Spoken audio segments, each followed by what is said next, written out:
This episode is brought to you by Indeed. Stop waiting around for the perfect candidate. Instead, use Indeed sponsored jobs to find the right people with the right skills fast. It's a simple way to make sure your listing is the first candidates see. According to Indeed data, sponsored jobs have 4 times more applicants than non-sponsored jobs. So go build your dream team today with Indeed. Get a $75 sponsored job credit at Indeed.com/podcast. Terms and conditions apply. What's going on? I'm Arch Manning, Viore athlete and college quarterback. Whether I'm running, training, traveling, or just unwinding at home, I love doing it in my core shorts from Viore. With a breathable boxer brief liner, they're quick to dry, super versatile, and stand up to even my most intense training sessions. Plus, they come in 3 inseams and a ton of colors. Ready to try a pair? Go to Viore.com/arch and get 20% off at checkout. I think you're going to love them as much as I do. That's VUORI.com/ARCH and get 20% off your first order. Exclusions apply. Visit the website for full terms and conditions. Not only will you receive 20% off your first purchase, but enjoy free shipping on any U.S. orders over $75 and free returns. Have a great day. This episode is brought to you by Credit Karma. When it comes to your money, Credit Karma keeps you ahead of the game. You can count on Credit Karma to keep up with your financial needs as they evolve, helping you monitor your progress and giving you personalized recommendations so you can make strides towards your goals. Make sure you're on the right track, no matter where you are on your financial journey. Intuit Credit Karma. Karma you can count on. Download today.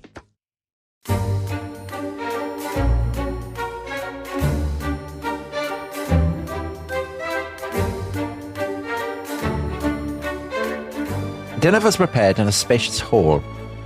Several small tables were placed in the middle of the hall for the new married couple and the rest of the dwarfs, who were all splendidly dressed after the German fashion.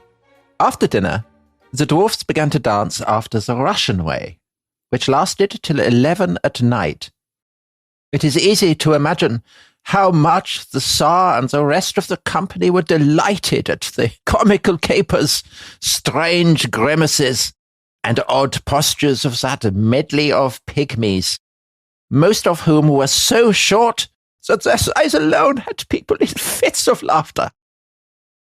One had a high hunch on his back and very short legs. Another was remarkable by a monstrous big belly. A third came waddling along on a little pair of crooked legs like a badger. A fourth had a head of prodigious size.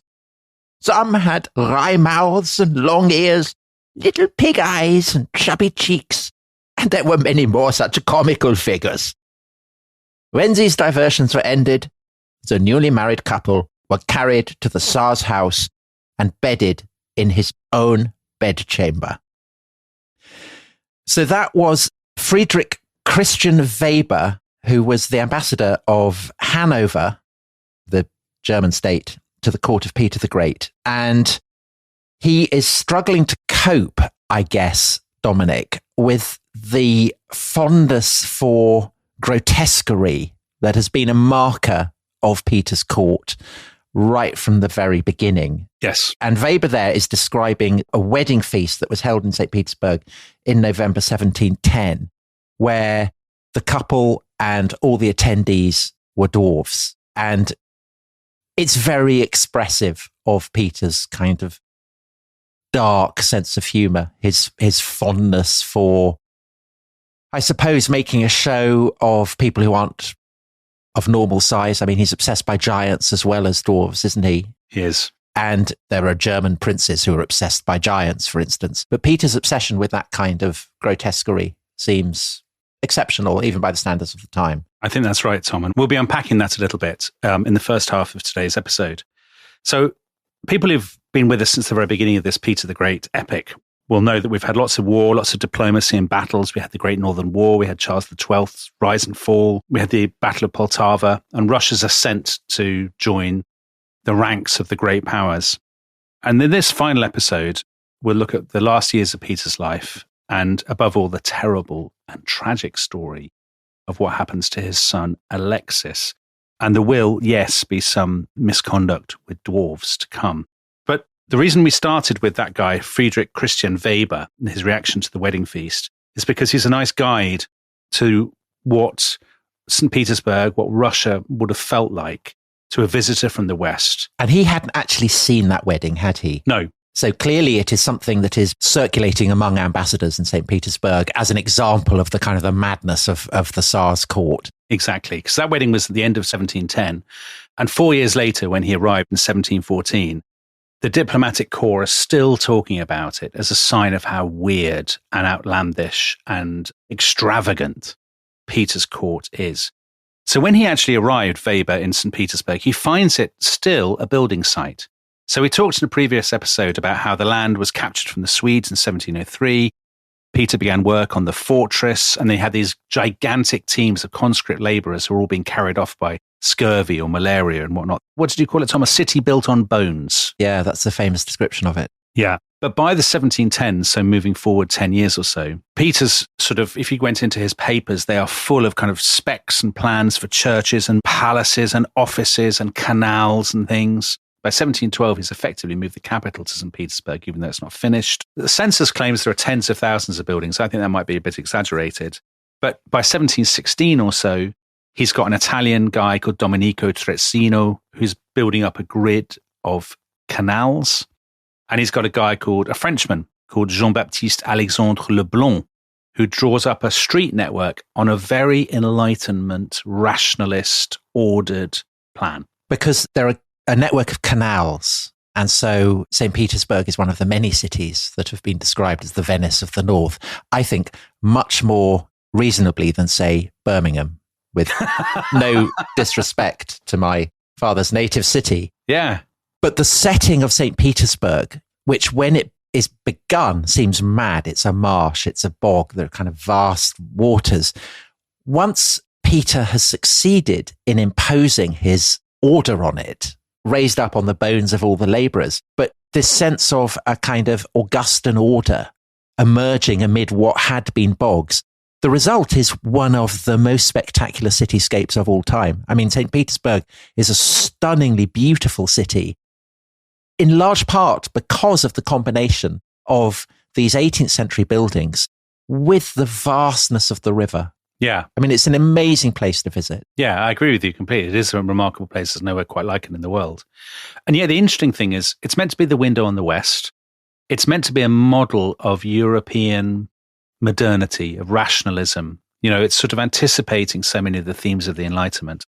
And yet this guy, Weber, the guy who you began with that reading, what struck him when he arrived in St. Petersburg was not how European it was. It was actually how non-European. So at the very first public function he went to, he commented on what he called the foul language and the rudeness of the guards.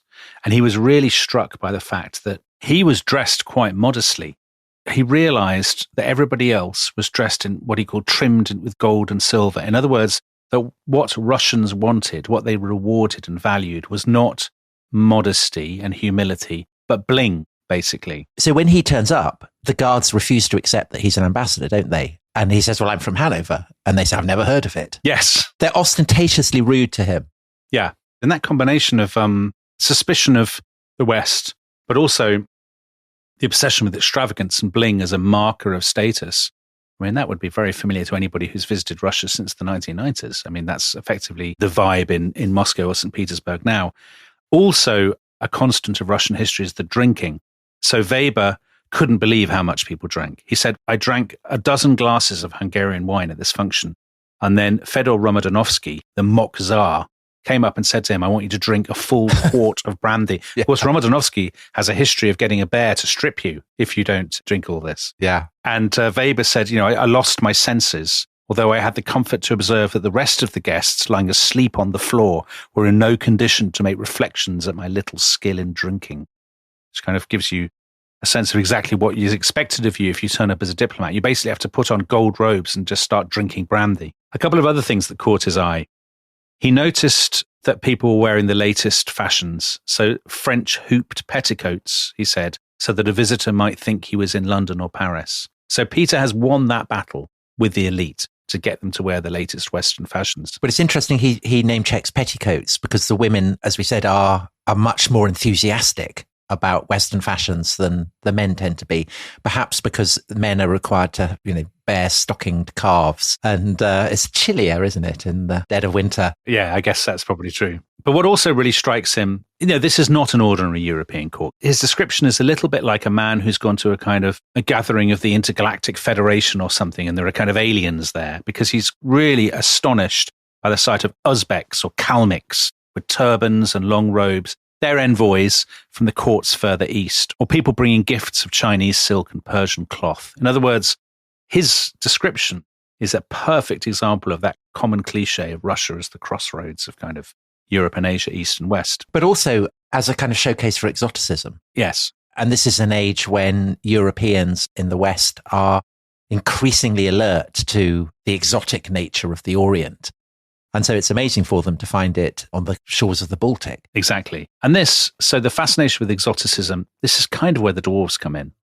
Now, dwarves are part of the formula of any European court in the late 17th, early 18th century. So most European monarchs will have dwarves on hand. If you think of Diego Velázquez's great painting, Las Meninas, painted about 50 years before this, obviously that's all about the dwarves at the Spanish court. And Dominic, also just to reiterate that it is also about giants. Yeah. The King of Prussia with his regiments of giants. And Peter has a giant, doesn't he? A Frenchman called Nicolas Bourgeois, who's 7'2", who he'd picked up in Calais. And he's so keen on this that he marries Bourgeois to a Finnish giantess that he's found in the hope that they will breed a race of giants. But unfortunately, they don't have children. But there is something unusual about Peter. He has an absolute fixation on this. He would go to church with an escort of dwarves. He always had dwarf acrobats and jesters on hand. And he was very keen on having dwarves hiding inside pies. Yes, of course. They're always kind of bursting out of pies, aren't they? So we were talking about this en famille yesterday. You presumably can't bake the pie with the dwarf already inside. But how do you then insert the dwarf into the pie without making a hole in the crust? You make the content of the pie on a huge scale in a pie dish. Vast pie dish. Yeah. And then you have raised pastry. So the dwarf crouches down and you raise the pastry over the dwarf and then he bursts out. But surely the pie is hot. Or these cold pies? This is more like a quiche. Yeah, it's like quiche, I guess. Okay. Theo says you put the top on last, so he agrees with you. Yeah. Well, anyway, I think there's a slight political meaning to this, though. All his life, Peter has liked undermining the seriousness and piety of Orthodox Moscow, going right back to the days with the revolt of the Streltsy and all that stuff. And that dwarf wedding that we opened with came 2 days after his niece, Anne, had married the Duke of Courland. And I think the dwarf wedding was clearly a self-conscious parody of the wedding that had happened 2 days earlier. And apparently Peter was sobbing with laughter throughout this dwarf wedding. He has a sort of, I don't know whether it's unconscious, whether he's reflective about it, but he has a kind of fascination with mimicking the rituals of Russian kind of elite life. He's always engaged in this kind of game of parody and play acting. And also subverting his own preeminence as a symbol of Russia with all that kind of stuff of dressing up as a common soldier and marching in his own triumphs. Yeah, exactly. I mean, maybe there's an argument that some of the Roman emperors, like the Julio-Claudians, like Caligula or Nero, they were testing taboos all the time, aren't they? That's part of their so-called depravity, is that they're kicking against the conventions of Roman life. But there's something more obviously ludicrous and parodic about what Peter is doing, I think. It's very strange. It enshrines a sense of the grotesque at the absolute heart of his court. Well, here's a really good example. So this Weber was on hand to see. It was in January 1715. His old tutor, his childhood tutor, who was called Nikita Zotov, he'd made the mock pope of the all-drunken synod, as he called it. Zotov was 84, and he got married to a 34-year-old woman. And to give you a flavour, this is how Weber described the marriage ceremony. The 4 persons appointed to invite the guests were the greatest stammerers that could be found in all Russia. Old, decrepit men who were not able to walk or stand had been picked out to serve for bridesmen, stewards, and waiters. There were 4 running footmen, the most unwieldy fellows, who had been troubled with gout most of their lifetime and were so fat and bulky they needed others to lead them. The mock Tsar was brought into this ceremony in a float carried by bears. I was wondering if bears would appear. Of course. Because that's been another running theme of this series. The priest, Peter organised the priest. He said, I'll sort this out. They found a man who was 100 years old and had lost his eyesight and his memory. The whole thing just seems like a tremendous lark and a spoof. And yet it is a real wedding. And it's an example, I think, for us of how hard it is to get into the mindset of Peter's world. I mean, it does feel like if you were dropped in there through a time machine, you would find it very hard to work out exactly what's going on. And actually, maybe people themselves find it hard to work out. I think Weber does, doesn't he? Yeah, absolutely. Now, this makes it sound like it's all just sort of madness and bellows and bears and stuff. But obviously, there is a seriousness to Peter. So there's a brilliant book by Lindsay Hughes, which is all about Peter the Great and his times, where she talks a lot about Peter's reforms, if you're interested in that. You know, because of the Great Northern War, that turbocharged his efforts to modernize Russia. It's not quite a total war, but it's not far off. So he had to put loads of money into new factories and textiles and iron and copper works and new canals to basically mobilize Russia's natural resources and its manpower for the war. He has a new tax system, a bit like a poll tax called the Soul tax. He has a new Senate to replace the Council of Boyars. He has a system of new government ministries, which are called colleges, which are modeled ironically on the colleges system in Sweden. And the presidents are always Russian, but he brings in foreign vice presidents to run this, to basically run the machinery of government. And above all, I think there's a general ethos that had not really been the case before in Russia. It's not quite a meritocracy, but it's approaching that. And it's symbolized by something called the table of ranks. So there are 3 ladders, one military, one civilian, and one for the court, with loads of rungs. And you basically move up this. And this is an obsession in all Russian literature, isn't it? Yeah, so Dostoevsky, so Crime and Punishment, for instance, which is set in St. Petersburg. Yeah. Absolute obsession with getting ranks and the humiliation of not attaining the rank that you're aspiring to. Exactly. So if you read any story by Chekhov or something, people are always like, what rank are you? Can I move up and can I move down? All of this stuff. It's not a complete meritocracy, of course, and it's not a complete temple to Enlightenment values.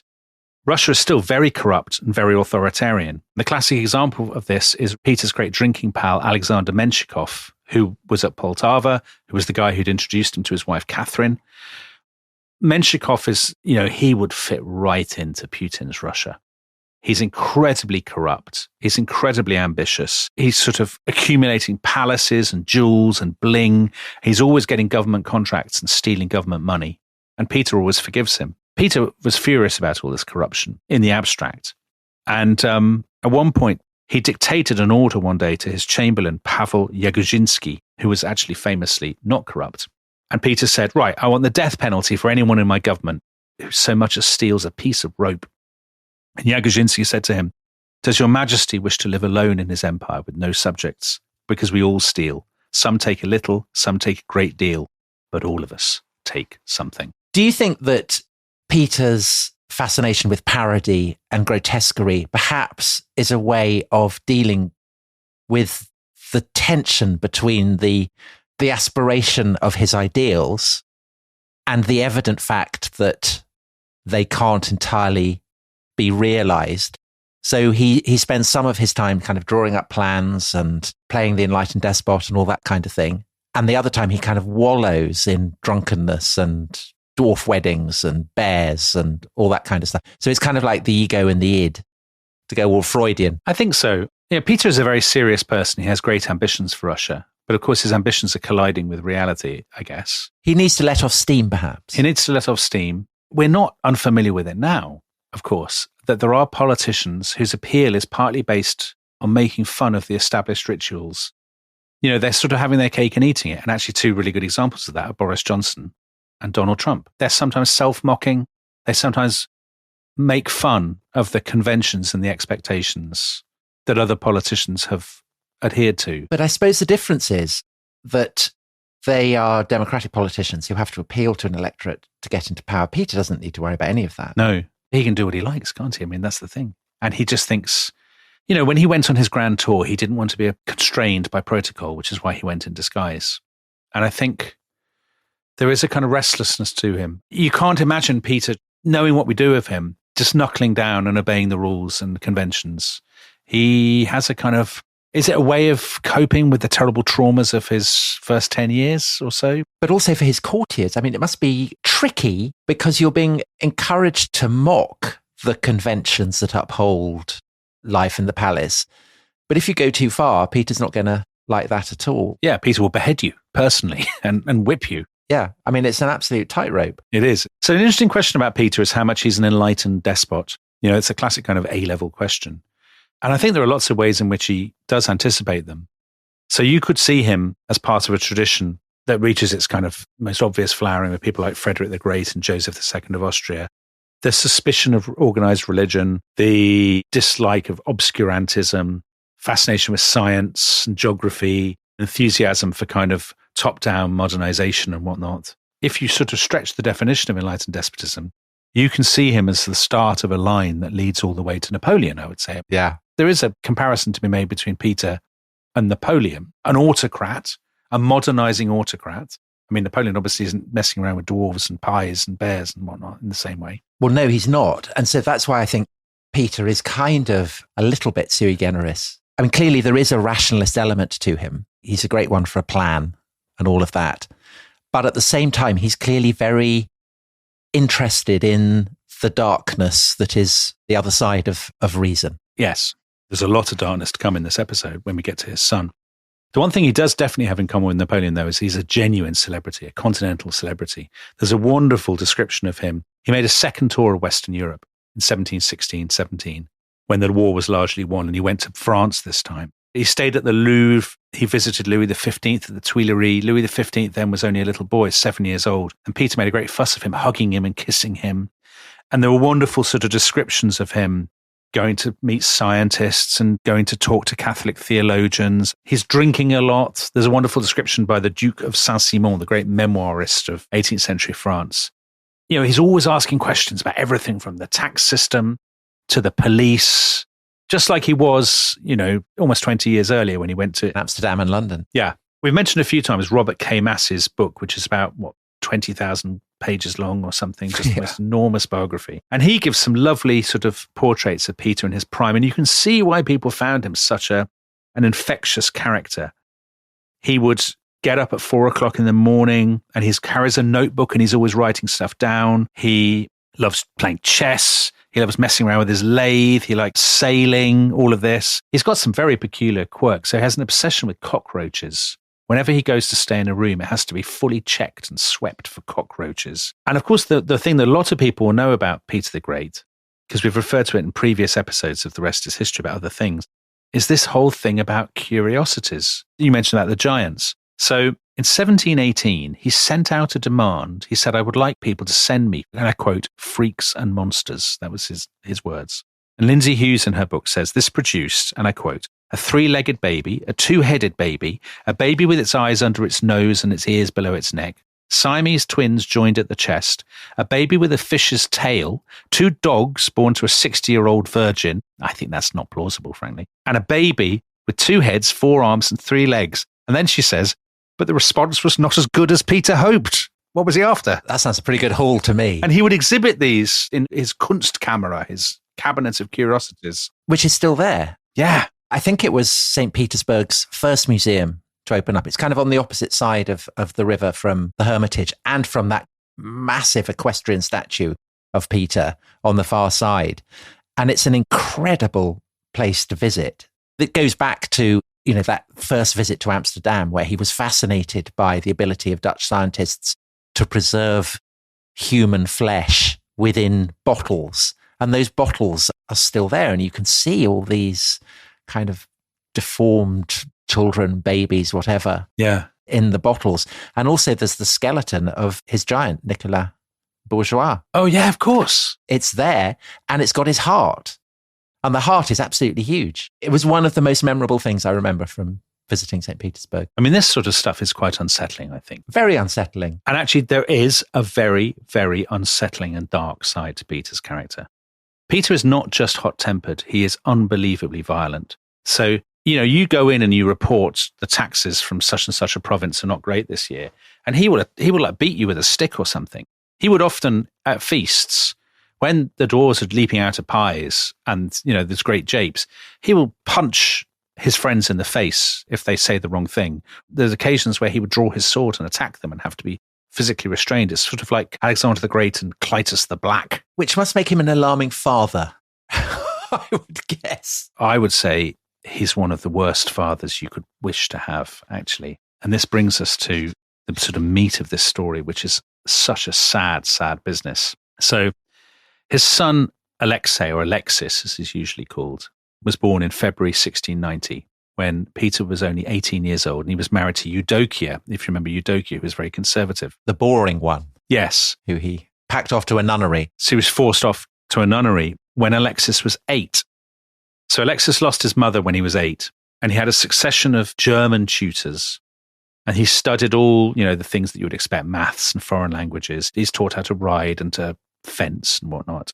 This is so tragic because all the reports of him as a young boy are that he's very bright, studious, eager to please, all of this. Do you think that he thinks that he is associated by Peter with his mother? Yes, undoubtedly. Peter despised his wife, Eudokia, and I think as a young man was just simply not interested in Alexis at all. And Alexis always had the taint, I think, of his mother, and indeed grows up and ends up living up to that, doesn't he? Yeah. So he's very conscious of the fact that his father kind of despises him for being a mummy's boy. I think so. And I think what's a terrible sign is that Peter seems to have given his pal Alexander Menshikov, the very blingy, hard-drinking friend of his, special responsibility for Alexis and says, oh, why don't you take my son under your wing? And there are stories of Menshikov punching Alexis or dragging him by his hair along the floor in front of Peter. Bloody good laugh. Making a man of him. When the war breaks out, Peter would sometimes summon him to sort of set-piece moments like the storming of Narva. But then he would just forget about him for long stretches, like months or years at a time.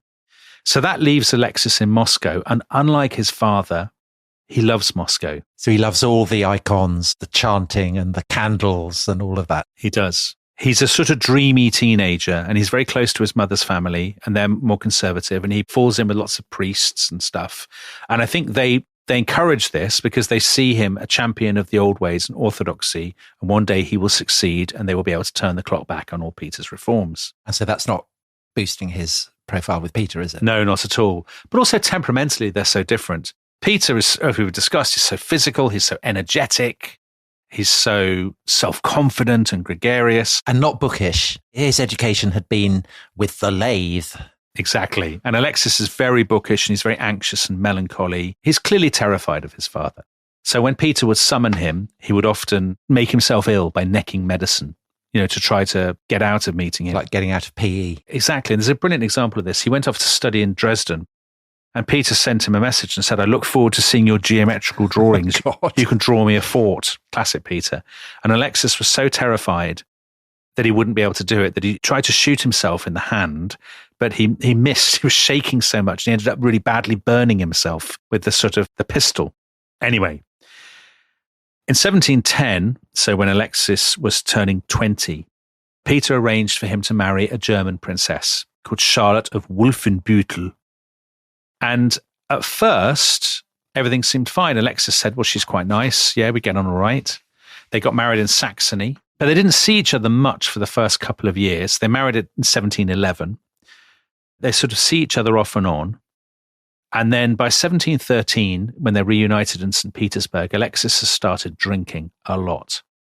And he starts to be very rude to her and to abuse her in front of the servants. And he says, I wish I'd never married you. I actually don't like you at all. But they are still sleeping together because in early 1714, she's heavily pregnant with their daughter. And Alexis walks out of the house with the words, goodbye, I'm going to Carlsbad, Spa town. And he goes off to Carlsbad and he doesn't write to her for the next 6 months. So actually, this is kind of behaviour like Peter's, isn't it? Ironically, to his mum. Exactly. And she writes to him, oh, I've had a daughter, blah, blah, blah. And he returns her letters unread. Then in December 1714, he returns to Charlotte, but things are worse than ever. He's now drinking loads of brandy a day. He's also got this girl, a Finnish girl, who was a prisoner of war from the Great Northern War, who he met at a friend's house. This girl is called Afrosinia. And he moves Afrosinia, she's a teenager, he moves her into a wing of his house and he spends all his time with Afrosinia. Charlotte, who's living in the other bit of the house, he doesn't talk to her at all. She has a terrible leak in her bedroom and water is pouring in and he won't even pay to repair the leak. And yet, once a week, he will still pad along the corridors to Charlotte's room as Robert K. Massey puts it, coming grimly to make love in hopes of fathering a son to secure his own succession to the throne. So Charlotte is very miserable. She's had a terrible time. She gives birth to a second child in 1715, who's going to end up becoming Peter II. But 9 days later, she dies of postpartum fever. And that's the end of her. It's a tragic story. Now, on the day of her funeral, Peter hands Alexis a letter. And he says, imagine getting this letter from your dad. It says, look at me. I'm absolutely brilliant. I've done all these things for Russia. I'm a tremendous man. You're an absolute shower of a man. You're a terrible person. And it's not because of your treatment. He doesn't even mention Alexis' treatment of his wife, who's dead. You have no inclination to learn war. You don't apply yourself to it. Again, Peter's obsession with the fate of Constantinople. We don't want to follow the Greeks with whom we are united by the same profession of faith. Idleness and repose weakened them and brought them to that slavery to which they are now so long since reduced. And if you don't mend your ways, says Peter, I will deprive you of the succession as one may cut off a useless member. So that must have helped him with his lack of self-confidence. Yeah, with his mental health. Well, Alexis goes straight to his friends and says, what do you think about this? And they unanimously say to him, do you know what? You should just walk away. You are not suited to be the Tsar. Tell your father you just don't want it. So Alexis writes back to Peter and he says, I don't want it. The strength of my mind and of my body is much decayed by sicknesses. I do not think myself fit for government. Please, exclude me from the succession. Just let me go in peace to be a private citizen. Peter is livid. A month later, he's been brooding for a month, and then he writes back to Alexis and he says, you're going to throw away everything I've done for Russia. I cannot resolve to let you live on according to your free will, like an amphibious creature, neither fish nor flesh. Change, therefore, your conduct, and either strive to render yourself worthy of the succession or become a monk. And he says, when you get this letter, answer me straight away. If you fail to do it, I shall treat you as a criminal. God, no wonder he was drinking. So Alexis says, I will become a monk, actually, now you mention it. And Peter is shocked by this because Alexis has called his bluff. Well, because he gets advised by a friend, doesn't he, that, you can become a monk, but you can stop being a monk as well. Exactly, at any point. This is win-win. And Peter says, oh, well, actually, becoming a monk is not easy for a young man. Think about it a little more. I will wait 6 more months. So 6 more months pass. Peter's off on campaign in the West, in Germany. Alexis is in St. Petersburg, holed up miserably with Afrosinia, his sort of teenage mistress. Drinking like a fish. Drinking like a fish. Not like an amphibious creature. No. Genuinely like a fish. And then on the 26th of August, 1716, Peter writes to him from Copenhagen. And he says, I need your final answer. Monk or crown prince? Make your mind up. And he waits, and there's no reply. And then he hears reports that Alexis has left St. Petersburg and he is coming west to Pomerania. And he thinks, well, fine, he's coming to tell me his answer in person. Great, I look forward to it. And the weeks pass, and Alexis is nowhere to be seen. And then comes, not for the first time in this series, bombshell news. Alexis has got as far as Danzig, Gdansk, but nobody has seen him since, and nobody knows where he is. Tom, he has vanished into thin air. Dominic, this is a stunning development, an incredible twist. And I think it is so shocking that we should take a break and draw our breath, and then we will come back for the final part of this epic series and find out what has happened to Alexis.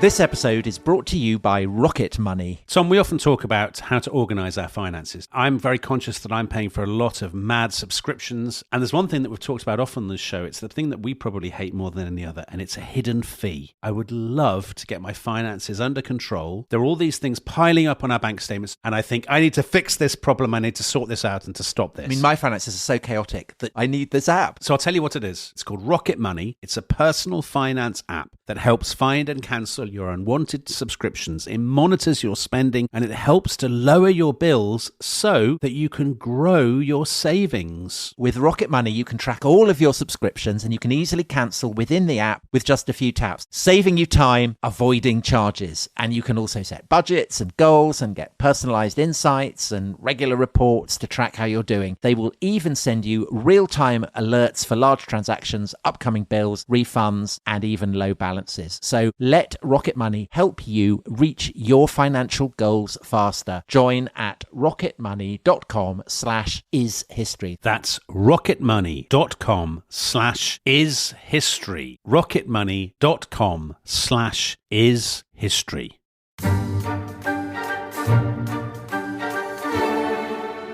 Hello, welcome back to The Rest is History. And Dominic, you left us on the edge of our seats.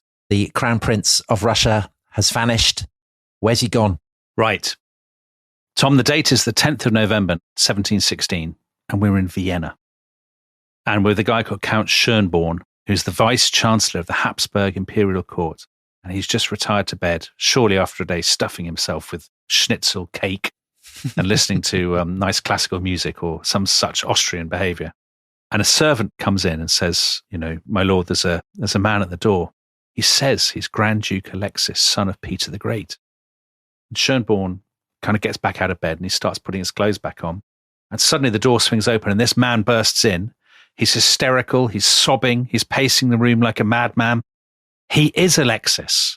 He has fled Russia in terror for his life and arrived in Vienna. So this is great news for the Austrian Emperor. So the Austrian Emperor is called Charles VI, and he's now in a very difficult position. Yeah, nightmare. What the hell am I going to do now? Do I house him? Do I send him back to his father? What do I do? I mean, I can't think of many examples in history where something like this has happened. And he says, well, we'll just keep the whole thing top secret. And he sends Alexis to a remote castle in the northern Tyrol called Ehrenberg. And so for the next few months, Alexis is housed in this Austrian castle in the strictest secrecy. He's traveled with 4 Russian servants. He's traveled with loads of books, because we said he's very bookish. And this girlfriend of his, Afrosinia, this Finnish girl, who's disguised as a boy. I mean, it is very like a kind of 18th century melodrama on the stage, isn't it? Right. Mozart would make an opera out of this. They love a girlfriend who's disguised as a page. Exactly. So he's treated very generously. He wants for nothing, but no one is allowed near the castle, and the grounds are patrolled by Austrian bodyguards. Now, Peter has gone absolutely ballistic that his son has vanished, and he has sent Russian agents and diplomats across Central Europe to search for him. And one of these men who's been told to look for him is the ambassador to Vienna, who's a man called Wesolowski. And he personally tries to retrace Alexis's steps. He goes up to Danzig and he asks questions. Have you seen this man? And eventually he finds that a man who was calling himself Korkansky, clearly spoke with a heavy Russian accent, had stayed at various post houses on the road down south towards Austria. And Wesolowski enlists a Russian guard captain called Rumyantsov, who's a huge giant of a man, another giant, to look into this. And Rumyantsov manages to bribe a man in the imperial chancellery in Vienna, who says to him, I think you should look in the Tyrol. Rumyantsov goes to the Tyrol and he asks around, and he hears rumours of this stranger at Ehrenberg Castle. And he goes as close as he can to the castle, and he catches a glimpse of somebody who looks suspiciously like he might be Alexis. The Russian ambassador, armed with this news, goes to see the Habsburg Emperor Charles and gives him a letter from Peter. A very polite letter, not an ultimatum, saying, could you please send back my son? And the emperor sends a secretary to the castle to break this news to Alexis. Alexis bursts into floods of tears and says, I will not go. I will not go back to my father. And so the emperor says, okay, well, I will move you in secret to the opposite end of my empire, which is Naples. And so in this bonkers scene, Austrian imperial agents load Alexis and Afrosinia and their servants onto a coach, and they send them off towards Naples. And Afrosinia is still disguised as a boy, right? Still disguised as a boy. But is pregnant. But is pregnant by Alexis, exactly. And what is worse, they're meant to be traveling incognito, but they're drinking like fish again on the coach, generally drawing attention to themselves. Anyway, they get to Naples in May 1717, and they are put up in the Castel Sant'Elmo, which overlooks the city.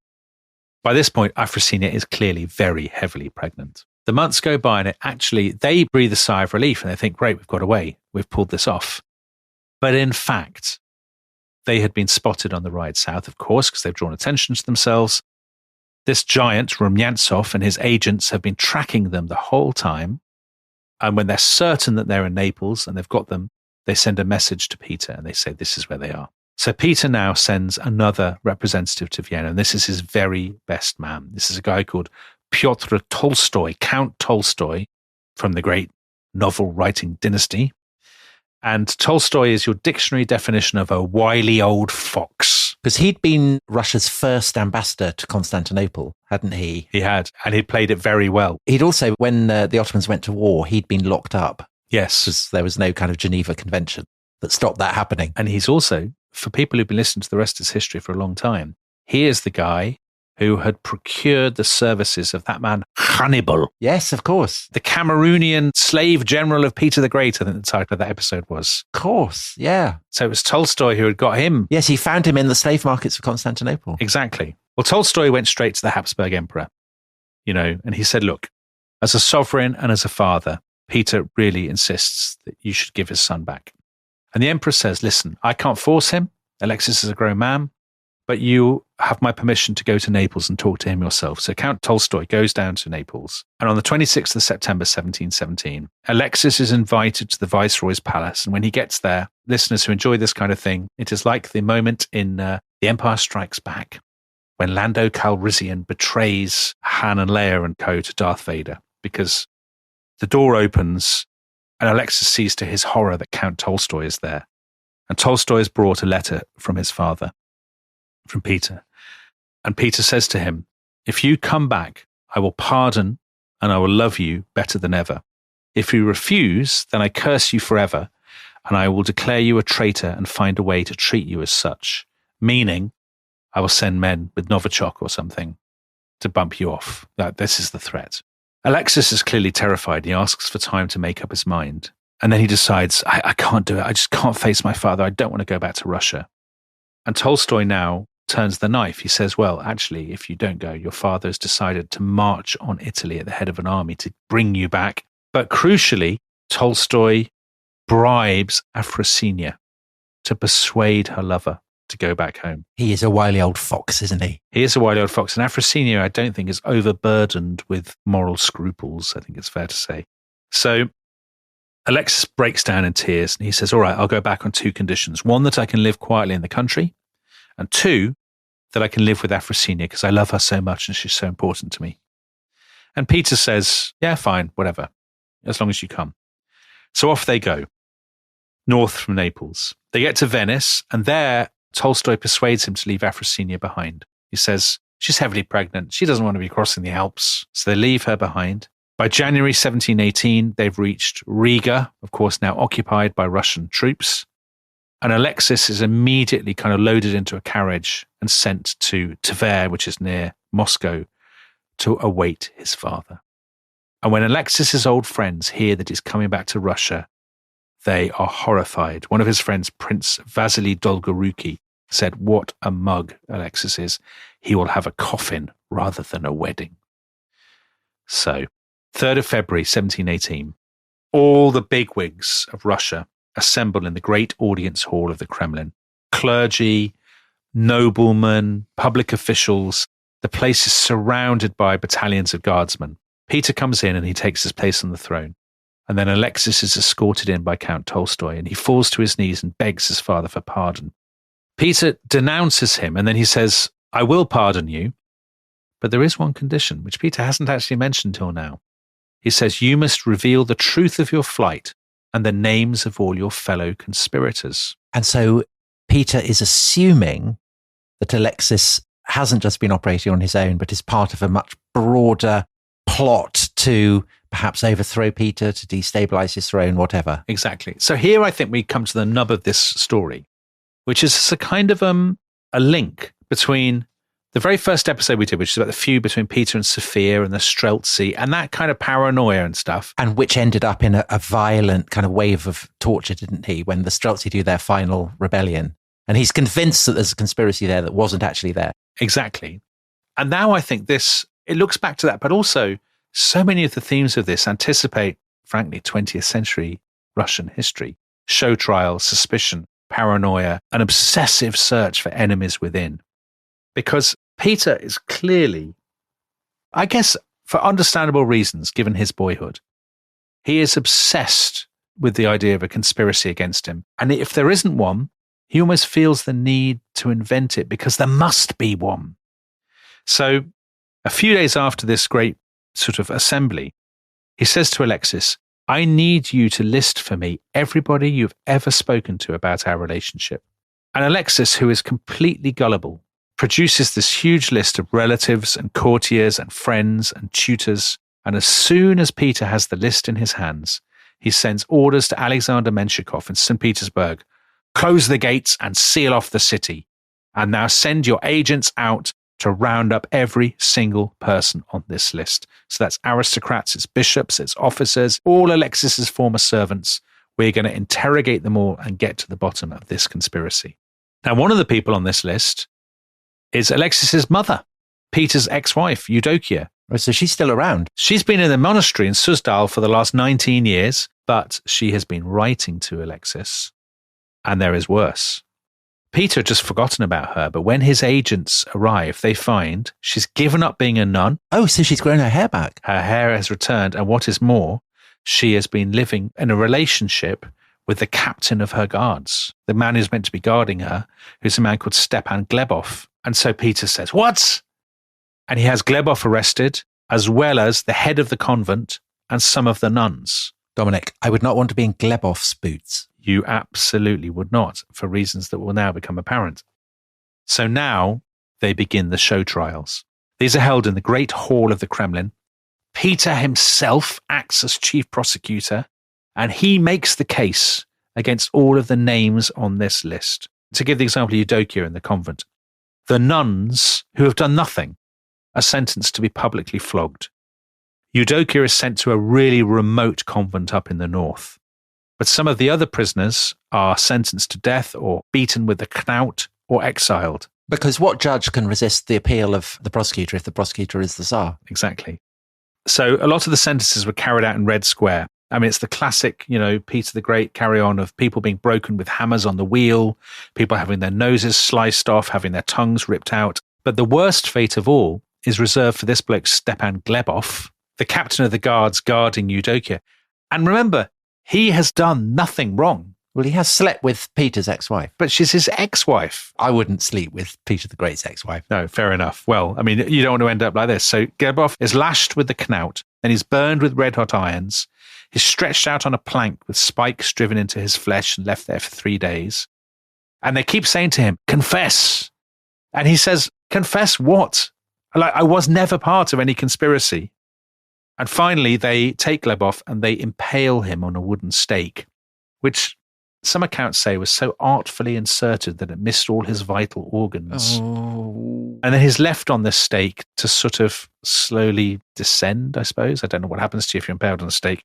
And it took him 14 hours to die. Oh, God. I mean, there may well be grimmer ways to die, but I can't think of many. No. And even though he's found no evidence of the conspiracy, Peter, it never occurs to him that there isn't one. And none of his henchmen ever argue with him about it. Then they would come under suspicion. Exactly. It feels very much reminiscent of Stalin in the 1930s. Because how can you prove your innocence of a conspiracy that never actually existed? Now, as for Alexis, the best that he can probably hope for at this point is to be exiled to a monastery. But of course, if Peter believes he was really the center of a conspiracy, then the implication is that the conspiracy would continue. That even if he's in a monastery, he will be the focus for plots and opposition. So for the time being, Peter keeps him under house arrest in St. Petersburg. And all the time, Alexis, poor Alexis, who's such a tragic figure and is so much his own worst advocate, he's begging and begging, please, can I see Afrosinia? You promised me that I could live with her. I love her so much. And finally, she is brought to the capital and questioned. And it all goes horribly wrong for Alexis. Does she stand by him? She does not, Tom. She does not. She does not stand by her man. No. So in her luggage, Peter's agents find drafts of letters that Alexis had written to various kind of bigwigs in Russia complaining about his treatment. And Peter has Afrosinia. He questions her personally. He has her brought to see him. And he sits down and questions her. It must have been terrifying for her. And she cracked straight away. She said, I never wanted to go. Alexis forced me. I only slept with him under duress. He was always whining about you, always complaining. He was always criticizing you to the Habsburg Emperor. Whenever he heard of a mutiny or rumors of mutinies in the Russian army, Alexis was delighted. He often talked about what he would do when he became Tsar. He said he'd scrap all your reforms. He would abandon St. Petersburg. He'd give power back to the church. He hates lathes. He hates ships. He'd give away all your foreign conquests. And Peter says, well, this is the proof. Here we go. He has Alexis brought in. What happens to Afrosinia? She's not punished at all. Not punished at all. And when Alexis is brought in, he collapses. He has a kind of nervous breakdown. He says to his father, yes, I did write to the Habsburg Emperor about you. I did speak ill of you, but only when I was drunk. Yes, I did talk about what I would do when I rule Russia, but I never plotted against you or meant to kill you. And then Peter says, well, what about this business about you rejoicing when you heard reports of mutinies and rebellions? And now Alexis gives a dementedly self-destructive answer. He says, I was excited at the talk of mutinies, but I believed they would only call for me when you were dead because they planned to kill you. I didn't believe they would dethrone you and let you live. But if they'd called me in your lifetime, probably I would have gone if they had been strong enough. Yeah, that is mad. It's a rambling but incredibly self-incriminating answer. So Alexis is arrested and he's imprisoned in the Peter and Paul fortress, which, as you said, Tom, was the sort of foundation stone of St. Petersburg. And his show trial begins in June, 14th of June. And again, Peter acts as the prosecutor himself. He says, Alexis, he fled to Austria as part of a plot. He was plotting with the Habsburg Emperor. He was intending to seize the throne with Russian mutineers and rebels and with foreign military aid. And he's been lying about it ever since. And when Peter has made the case, Alexis doesn't deny it. He confesses. He confesses to a conspiracy that I don't believe, and I don't think any historian believes, existed. So why is he doing that? Why did people do it in the 1930s? They're broken and they hope this is the only way to get clemency, because it's very clear that the court will not accept his claim that he's not guilty. So maybe the best thing to do is to pretend that he is guilty and beg for forgiveness. But Peter doesn't forgive him. At Peter's request, the court orders further interrogation. And what this means is the darkest chapter of all in many ways in Peter's story, I think. So on the 19th of June, Alexis was given 25 lashes of the knout. That will often be enough to kill you. You know, you're beaten with this giant leather whip. Chunks of flesh off your back. 5 days later, he's given another 15 lashes, and his back has now been completely destroyed. It's just a sort of mass of bleeding flesh. And now he's confessing to anything. He tells Count Tolstoy, yes, I wanted my father dead. I would have paid the Austrians to intervene militarily against him. And so that evening, armed with that, the court sentences him to death. He's guilty, they say, of a horrid double patricide, first against the father of his country and next against his father by nature. And all of Peter's cronies and henchmen sign their names on this sentence. So the question is, will Peter order the sentence against his own son, who really deep down has done nothing wrong, to be carried out? And everyone's waiting to find out the answer. And then on Tuesday, the 26th of June, the rumours sweep St. Petersburg that Alexis has dropped dead of a stroke of some kind.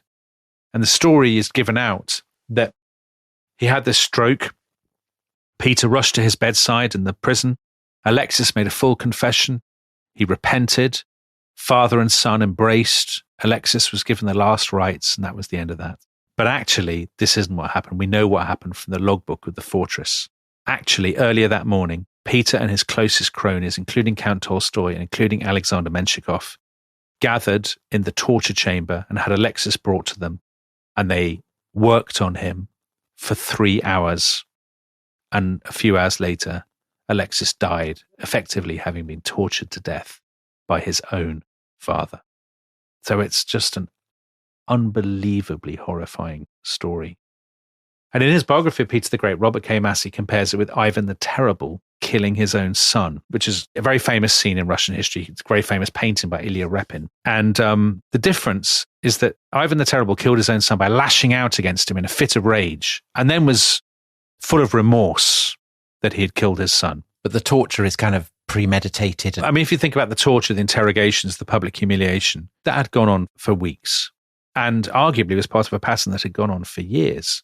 But now they're turning up. The poor man has his back lashed to pieces and they're inflicting God knows what further tortures on him. Yeah. Hard to imagine, I think, any father doing that to their own child. But Peter often behaves in ways that rather stretch the imagination, I guess. Yeah. Alexis was given a state funeral and reports that Peter wept at it. But we know that he also that week went to loads of banquets and balls to celebrate the anniversary of the Battle of Poltava. And afterwards he had a medal struck as if he was celebrating a victory, with the image of the sun breaking through clouds, and the inscription read, "The horizon has cleared." I mean, imagine doing that about the death of your own child. I guess the issue is that Alexis was the obvious heir. So what now about the succession? He's got a couple of daughters, teenage daughters, Anna and Elizabeth. And he's got Alexis's son, Peter, who's only 3. But actually, none of them are quite right. And so he has Catherine, his wife, the former Marta Skavronska. The jolly one. Yes, he has her crowned as empress. He has a big coronation for her. This is in 1724. This is clearly a marker that she is going to be his successor, which is an amazing thing. I mean, she's an illiterate Lithuanian peasant girl who had come to Russia as a prisoner, but it's a sign of Peter's dominance, his autocratic sway. Yeah. You know, something unthinkable in the 1680s when he was growing up. A measure of just how much he's transformed Russia, I guess, over the course of his life. And how old is he by this point? So he's now 52. He's not an old man. He's younger than you, Tom.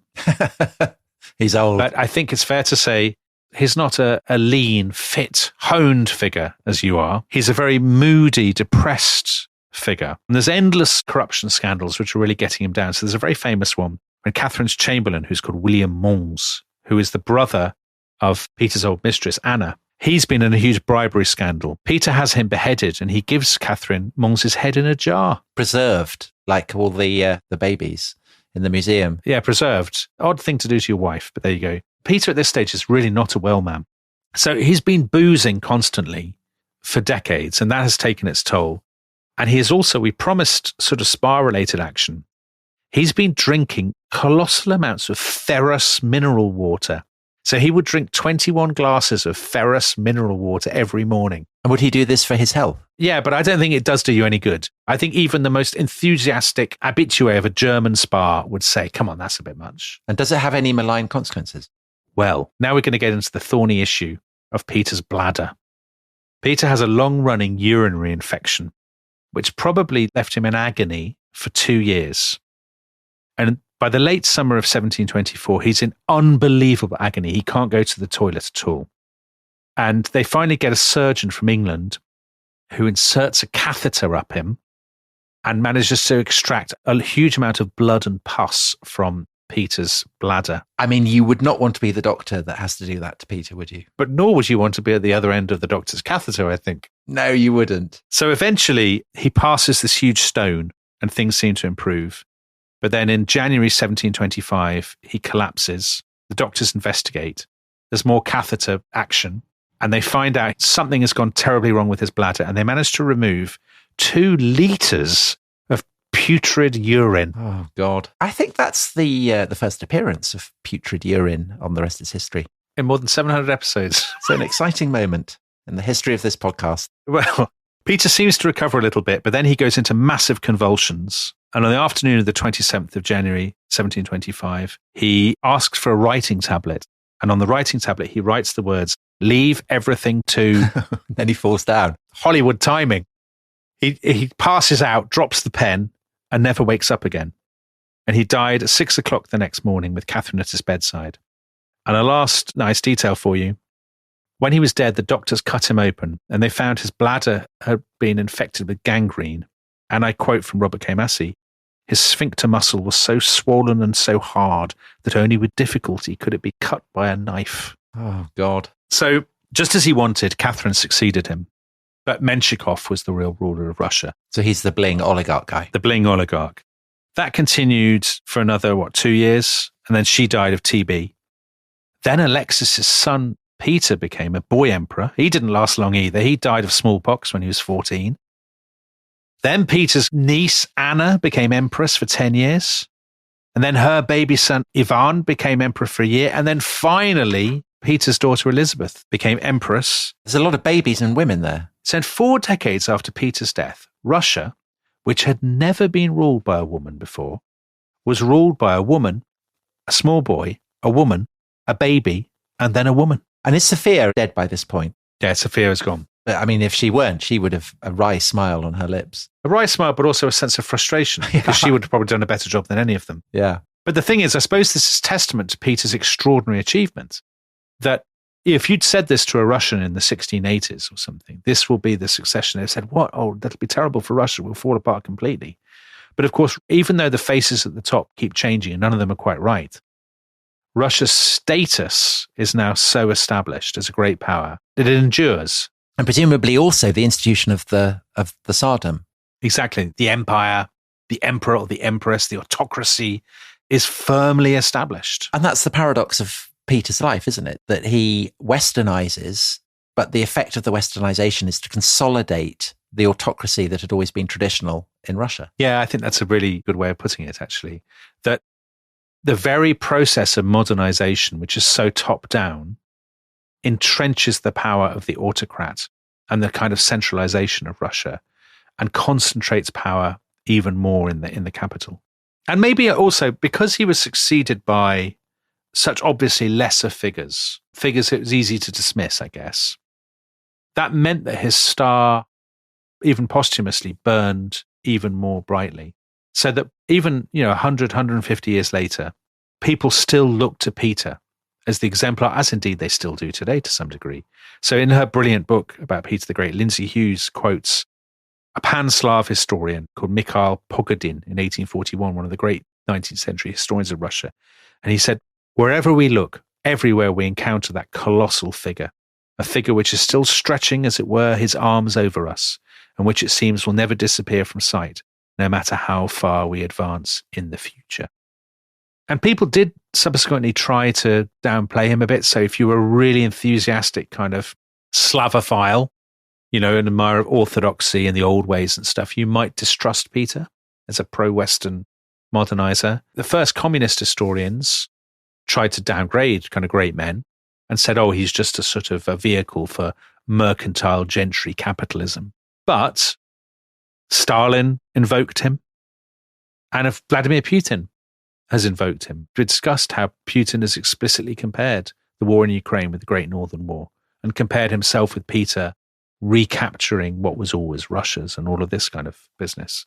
What do you make of him, Tom? Well, I mean, he is clearly a titanic figure in the consequences that his reign has for geopolitics enduring into the present day.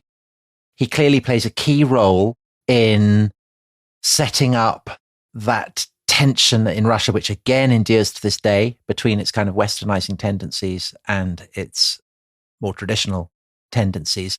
But also he's the embodiment of why the hope that the process of westernization, whether it's introducing the Enlightenment back in the 18th century or democracy in the wake of the fall of communism, why it never leads to the kind of establishment of state that people in Western Europe and beyond tend to hope for. Yeah. Because I guess that he serves as an embodiment of everything that makes Russia seem stupendous, but also terrifying. Yeah, I think that's fair enough. I mean, I think in many ways, there were greatly attractive parts of his character. The curiosity, the energy, the enthusiasm for novelty, the sailing and the love of going to lectures in Holland or in London and stuff. And yet, especially when we've done that final episode, the cruelty, the paranoia, the autocracy, they seem so obviously to anticipate the cruelties of Russian history that follow. Well, there are two great bouts of cruelty, aren't there? So there's the Streltsy as well. Yeah, the Streltsy as well. And the truth of the matter is, he is a very violent, often angry man. I mean, for me personally, a father who tortures his son to death, I think that's inexcusable. I mean, also, I'm very much Team Charles XII. Are you? I wished that he'd won the Battle of Poltava. Tom, I don't disagree with you at all. I love a Swedish empire. Anyway, I've quoted a brilliant book on which I've relied very heavily, which is Robert K. Massey's biography of Peter the Great, which is one of the most capacious and It's incredibly readable, swashbuckling story. It's as much about Charles XII as it is about Peter, and I really recommend it. So it seems only fair to end with his very last lines, which I think are beautifully judged. He says of Peter, "He was a force of nature, and perhaps for this reason no final judgment will ever be delivered. How does one judge the endless roll of the ocean or the mighty power of the whirlwind?" Fabulous, Dominic. Thank you so much. And thank you, everyone, for listening to this Titanic series. We will be back next week with another Titanic figure, Hannibal. So we will see you then. Goodbye. Bye-bye.